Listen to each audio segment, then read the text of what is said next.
होइन किन यत्रो गर्दैन हालेर बसिरहेको छस् है? ला तरकारी।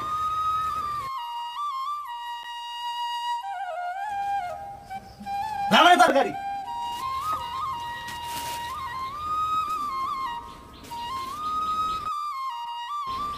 होइन तिमीलाई नथर्काइकन बोल्न आउँदैन? यत्रो सोले बोल्दा नि हुन्छ त। अनि के यत्रो गर्दैन हालेर बसी कि त? मान्छेले उहाँ ठुलो मालिकको हातबाट कत्रो इनाम पाएर आइसक्यो, त चाहिँ यत्रो गर्दैन हालेर बस।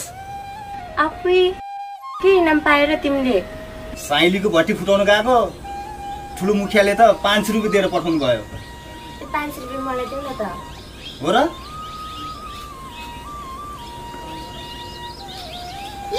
दिन्छु तँलाई पछाडिबाट 500। हेर हेर मात्रेको बुढो के बित्ति छाडा भएको। छाडा हुनु पर्यो नि त नि।